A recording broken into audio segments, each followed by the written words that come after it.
Hello friends, আমি সুস্মিতা। আমার চ্যানেলে তোমাদের সবাইকে জানাই স্বাগত। আজকে আমি একটা নতুন রেসিপি বানাতে চলেছি। প্রথমে আমি দেখো গাজরটাকে ছোট গ্রেটার থেকে কুচিয়ে নিয়েছি। কত মিহি হয়েছে কুচানোটা। অন্যদিকে আমি প্যান বসিয়ে দিয়েছি, আর প্যানে আমি ঘি দিয়ে দিয়েছি। ঘি গরম হয়ে গেছে। এবার গ্রেট করা গাজরগুলোকে ঘির ভেতরে আমি ঢেলে দিলাম, দিয়ে নেড়ে চেড়ে নিচ্ছি। এখানে আমি সামান্য লবণ দিয়ে দিয়েছি, কারণ গাজরটা যাতে সেদ্ধ হয়ে যায় তার জন্য লবণ দিয়ে আমি এখানে ঢেকে দিচ্ছি। ঢেকে মিনিট দুয়েক পর আমি আবার ঢাকনাটাকে তুলে নেড়ে চেড়ে নিচ্ছি। এইভাবে বেশ কয়েকবার ঢেকে নেড়ে চেড়ে গাজরটাকে মজতে দিতে হবে। আবারও আমি যে ঢাকনাটাকে তুলে আবার গাজরটাকে নেড়ে নিচ্ছি। দেখেছি গাজরটা হয়ে গেছে, তাই আমি গাজরটাকে নামিয়ে নিলাম। তারপর ওই প্যানেই 1.5 কাপ আমি এখানে গরুর দুধ দিয়ে দিয়েছি। গরম হয়ে গেছে। তারপর এখানে আমি 10 টাকার আমুল দুধের প্যাকেট ব্যবহার করেছি। আপনারা চাইলে অন্য কোনো গুঁড়ো বা কনডেন্স মিল্কও ব্যবহার করতে পারেন। দিয়ে আমি দুধটাকে ভালো করে মিশিয়ে নিচ্ছি।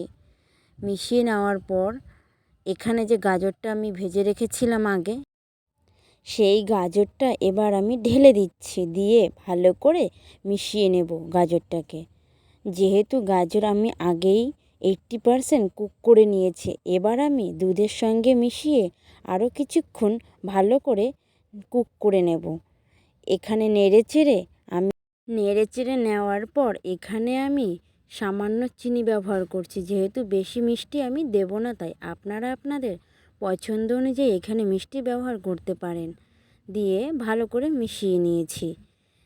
মিশিয়ে নেওয়ার পর এবার আমি আবার এটাকে ঢেকে রাখবো। ঢেকে দিলাম।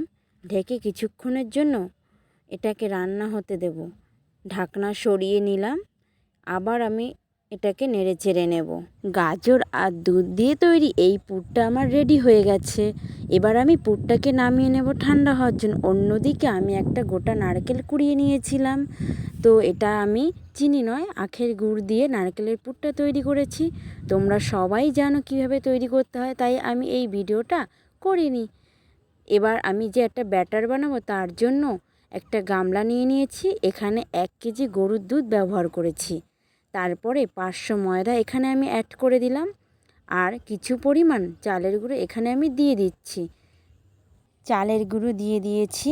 আমার চ্যানেল আপনাদের ভালো লেগে থাকলে একটা সাবস্ক্রাইব করে দিয়ে আমার পাশে থাকবেন আপনারা। এখানে আমি পরিমাণ অনুযায়ী চিনি দিয়ে দিলাম। আপনারা চাইলে গুঁড়ো ব্যবহার করতে পারেন। চিনি দিয়ে দিয়েছি। এরপর এখানে আমি সামান্য লবণ দিয়ে দিচ্ছি। দিয়ে ব্যাটারটাকে ভালো করে মেখে নিতে হবে। এখানে ভালো করে মেখে নিচ্ছি আমি। ভালো করে মেখে নিতে হবে। মেখে কিছুক্ষণের জন্য এটাকে আমি রেখে দেব, কারণ চিনি যে দানা দানা রয়েছে সেগুলো গলে যাওয়া পর্যন্ত। তারপর আমি একটা প্যান নিয়ে নিয়েছি। প্যানে সাদা তেল, এখানে সাদা তেলটা আমি দিয়েছি কলা গাছের থেকে একটা ডাঁটি কেটে নিয়ে। আপনারা চাইলে ব্রাশও করতে পারেন বা বেগুনের বোটা থেকেও এখানে অয়েলটা ব্রাশ করে নিতে পারেন। দিয়ে আমি ব্যাটার দিয়ে এটাকে একটা গোল শেপ দিয়ে দিয়েছি। তারপরে যে গাজরের পুরটা রেডি করেছিলাম সেটা দিয়ে আমি এখানে পাটিসাপটাকে মুড়ে নিচ্ছি। এইভাবেই প্রত্যেকটা পাটিসাপটা আমি ভেজে নেব। আপনারা রান্নাটা পুরো দেখতে থাকুন আমার সঙ্গে। এবার পাটিসাপটাটা ভেজে নিয়েছি। এবার আমি পাটিসাপটাকে নামিয়ে নেব। আবারও আমি অয়েল ব্রাশ করে নিয়েছি। নিয়ে আবারও আমি ব্যাটার দিয়ে দিচ্ছি। দিয়ে ব্যাটারটাকে গোল করে নেব। দিয়ে দিলাম। দিয়ে গোল শেপ দিয়ে দিয়েছি। এরপর যে নারকেলের পুরটা আমি বানিয়েছিলাম সেই পুর দিয়ে এবার এই পাটিসাপটাটাকে ভেজে নেব। এখানে নারকেলের পুরটা আমি দিয়ে দিচ্ছি মুঠ করে। দিয়ে এবার আমি পাটিসাপটাকে মুড়ে নিচ্ছি। এই রান্নাটা যদি আপনাদের ভালো লেগে থাকলে তাহলে একটা লাইক, কমেন্ট, শেয়ার করে দেবেন। আর আপনারা আমার পাশে থেকে অবশ্যই চ্যানেলটাকে সাবস্ক্রাইব করে দেবেন। এইভাবে সমস্ত পাটিসাপটাগুলো আমি ভেজে নিয়েছি। শেষ পর্যন্ত ভিডিওটা দেখার জন্য আপনাদেরকে জানাই অসংখ্য ধন্যবাদ।